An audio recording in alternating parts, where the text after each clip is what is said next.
What's up, guys? Flippin' Steve here. In 5 minutes, I got to hit the road, about an hour and a half north to Philadelphia International Airport, hop a flight to Chicago for the 2023 National. Yep, got to get going. It's early. I just finished packing my clothes, just finished packing up my cards. I'm taking stuff to grade. I'm taking stuff to trade. Don't know if I want to sell. I really believe that right now it's more of a buyer's market, and I'm not going to get what I look to get for certain cards, especially if I'm selling to dealers. So we'll see what happens if I can make some deals and do some damage on the trade nights. I'm bringing $4K in cash with me, and right off the top, 500 of that will be going to my contest winner, Mark Sipe, who I'll meet when I get there. I'm not sure if we're meeting up today on Wednesday or tomorrow for his check-in. But anyway, guys, I'll keep you updated on what's going on inside the convention center and what's going on outside and what's going on with me as well. This is not going to be straight vlog. It's going to be vlog and rundown, probably on a daily basis. Wednesday and Thursday will probably be together. All right, guys, if you want to keep up with my national content, just make sure you're checking in every day to see what I'm posting. And I'll catch you guys in Chicago or on YouTube. Say goodbye to Crazy Daisy. Crazy Daisy, I'm going to be gone for a couple days, okay? You take care of the house. We have arrived, Philadelphia International, about to go through the security gate, and hopefully they don't check my Pelican case and things are easy and quick. Got through security unscathed. They didn't check. Nice and easy, nice and smooth. Still about 2 hours to my flight, or about an hour and 45 minutes. So I'm gonna have to sit down and get something comfortable, maybe find a snack, and go through some cards. I'll show you guys what I'm bringing with me. Found a comfortable place to chill, order a little bit of food. I actually got a beverage, which I don't typically do in the morning, but take a little ease off the flight. I fly a lot, but still, every time, there's always a little bit of butterflies. But my plan of attack for the National, which I haven't really talked about, is I don't have a plan, and that's why I haven't talked about it. A lot of the cards that I really want, and this is a typical question that people usually ask, is what are you hunting down at the National? Most of the cards that I want, I don't have to get at the National. I can find them online. I can find them at other shows because they're cards that aren't necessarily rare. So when I'm going to the National, I'm just looking for what's different, what's unique, what pops up that I like. And we'll see if any of that stuff surfaces, and hopefully that it does. If not, maybe I'll buy a nice vintage rookie, maybe a Hank Aaron when I do buy my older vintage. Even though I can get it online, I do like to buy it in person. Typically that's the Philly show because that's a great vintage show and it's close to me. But maybe I come home with a Hank Aaron or an Ernie Banks or something cool like that. Maybe a Koufax or a Clemente from this show. We'll see what happens. Again, I do have some cards that I do want to drop off for grading, and I do have some cards that I really look to move off of, whether that be trade or to sell. Preferably probably trade. I have a handful of things, for example, that I want to drop off at BGS. I want to drop off my Earnhardt Sign of the Times because I want to get the auto grade done on this. And then some Allen and Ginter autographs out of 25 to R.L. Stein. I want to get that auto graded. And 2 Tony Hawk Allen and Ginter's numbered out of 10. I own 2 of the 10. I want to go and get those slabbed up, as well as the Tim Robbins Bull Durham Topps auto. Get that slabbed up as well. Then I just got some random low-end stuff that I want to drop off at SGC. Again, unique stuff, not necessarily oddball cards, but just pop culture stuff that you don't see every day. I have a Michael J. Fox card that I want to get in a tux, a Patrick Swayze, and again, these are mainly for PC, and an Ozzy Osbourne 711 disc, as well as 5 cards from the Muppet Show, 1978 Swiss prints. I just want to go ahead and get those tucked up. Bought those for $3 a piece, so they'll be able to drop them off at SGC at the show for $15.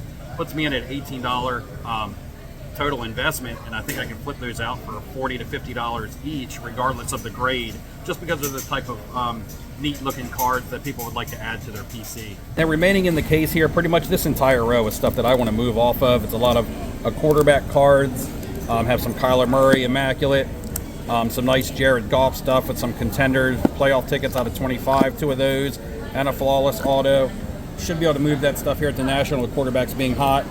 Another big card that I want to move out of my PC is my Dan Marino 1 of 1. It's kind of, just kind of lost its luster with me, and I am looking to move on from that. As well as some of my Laker stuff. I got a lot of nice Laker cards like this Kareem, I've had the dual Elgin Baylor Jerry West auto for a while. I'd like to move. And a card that I picked up in Philly, the exquisite nameplates, Magic Johnson. The grade isn't the best, but I still think I can do well on this card, whether it be in trade value or in cash. Just some stuff I'm looking to move off of. People are always looking to pick up Laker cards because they go out to the Burbank show and go out to out west to like LA and stuff where they can always move off. Laker cards have a big market, so I always look to pick up Kareem and Magic. Some of the stuff I PC, some of the stuff I know I can move on from because it's stuff that is just very liquid, even when it's rare items. Lots of collectors for that stuff. Always very key. You want to find the stuff that the collectors are going to want to buy off you and stuff that you want for your collection. I'm waiting on my food. It should be here anytime, so I'm going to go ahead and tap out for this session and connect with you guys later and let you know what's going on here with the trip. Guys, we got some wings and a Moscow Mule for breakfast.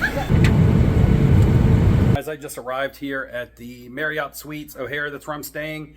I realize it's about a 10-minute walk to the show, so I'm not like right across the street and have that luxury of just being able to walk across the street and be there. But 10-minute walk isn't too bad, considering I'm not going to be carrying my case too much. We'll do a quick spin around view of the room. This is the king bed suite room, which has the sofa, a little desk, flat screen here. The restroom goes in a small, I guess, kitchenette area, and we have the bed over here, which goes back into the bathroom again. This is the same type of room that the winner of my contest got. Hopefully he's going to enjoy his stay, and I'm probably going to meet him tomorrow. Probably see him at the show tonight, but he doesn't check into the hotel tomorrow. Not the cheapest room in the area, but I had to book this room because stuff filled up really quickly. That's a pointer for next year's National if anybody's planning on coming. Make sure you get your room early. I waited a little bit and had to book this suite here. I like a nice room, but it was pricey. For Wednesday, Thursday, Friday, and Saturday night, 4 nights, it's going to cost me probably like $1,500. But it is what it is, and someone else will be staying in a room like this also that they won for my trip. I'm about to head down and walk around, maybe head down to the show. It is only a little bit after 2, and I don't think the doors open until 4. I don't even have my passes yet, so I'm going to go down there and see if I can beg somebody to let me in. I'm here at the Convention Center for the National. No special treatment, as I just bought the daily entrance for $30 per day entrance. I'm on the second floor where they stash all the people that aren't, important. On the first floor is where all the important people are, the VIPs, everybody getting in for free. My contest winner is on the first floor with his VIP pass, and I'm just, strolling in with the casuals, paying my $30.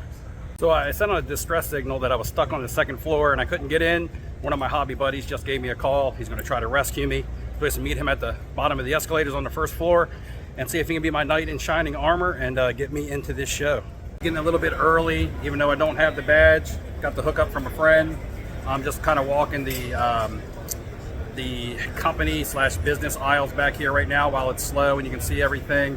I'll spin it around. Not a crowd yet, still about 45 minutes before everybody can get in. So this is a good time to look around and see what's got set up. As you can see, Beckett's right behind me. No lines. I didn't bring my cards I want to grade though. Some more stuff over here, like Hometown Heroes. Something going on here with a Garbage Pail Kids game. Atom Bomb in the front. We'll have to see what they do with that later. I just got a text from Neo that he's at the Beckett booth, which is where I just walked by, as you guys saw. I don't know how I missed him or didn't hear him, so we're going to go over here and see if we can find him. So big shout out to Donald, the show locator. I was walking around with my head down. I heard somebody say, "Hey, Steve, what's up?" I said, "Yo, what's going on?" He said, "Hey, man, would you like a water or anything?" And I was like dying of thirst. I was like, perfect. And he hooked me up with 2 free bottled waters. So I'm already in here in the National. I got some free bottled water. No cards yet to show you, but man, free water. First 2 pickups of the show. Just spent not too much. Got some good deals. Michael Ham behind me. Picked up this game used Joe Namath, hand numbered out of 175. It is super hard to find game used on-card autos of Joe Namath and easy to move. The other one is a Walter Payton 1991 Pro Line on-card auto. These cards are often autographed and then certified through PSA or Beckett. It's super hard to find the pack pulled one with the little certification down in the corner. We get a better view of these when I wrap up my day and show you the cards from the other side of the camera. Here with Neo Cards and Comics.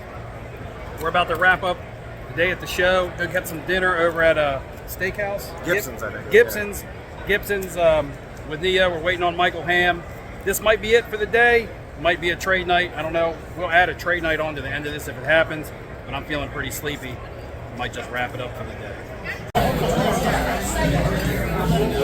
We got in with no reservation with Ham, with Neo. They said it required 20,000 subs to get in, so we had to all add our subs together. Neo bringing the bulk, doing the heavy lifting for us to get us in here. But we're here, now we're going to eat and enjoy the rest of the night. I am here to wrap the first day of the National for myself. I guess I'm wrapping it for Michael Hamm as well. No trade nights tonight, no trade nights tonight. Not for me, too much travel, too tired. I can't stay up late all night, but I do plan on getting back to the show early in the morning to do my Beckett grading submissions before the lines get long. That's one thing I will talk about. Lines to the grading companies did get long as the show went on, and the show opened at 3:30 if you had the early entry. So people are out there getting their cards graded. There was a solid crowd for a Wednesday, I would say. A little bit tough walking through there. Definitely kind of hard to navigate. I feel like there's extra rooms this year, more space, and it's spread out slightly differently.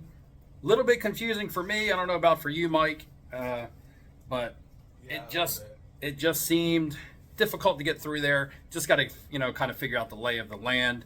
I had a hard time getting in the beginning. I thought I was going to have to wait to get in. Someone came to my rescue and got me in. My friend Kenny Fornos hooked me up. Kenny, thanks for that. Don't have to worry about that anymore tomorrow as Michael Hamm and myself.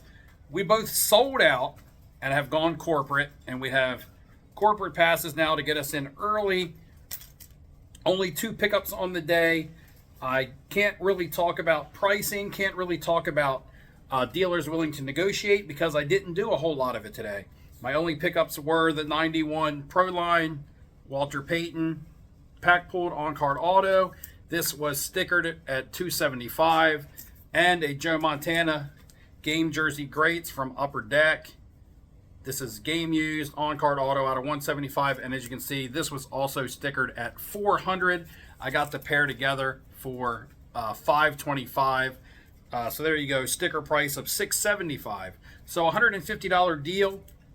Hopefully that's a sign of things to come. Maybe dealers are looking to move off some cards. I know that the ones that I picked up aren't necessarily highly in demand, but they're the types of cards that I like to deal in. So we'll find out more tomorrow. We'll be back with you guys tomorrow to talk about the show, talk about things that we didn't experience today, and also stop in on a trade night and get some footage of that. It's going to be an early morning, so it's got to be an early night. So I'll catch you guys on the next episode.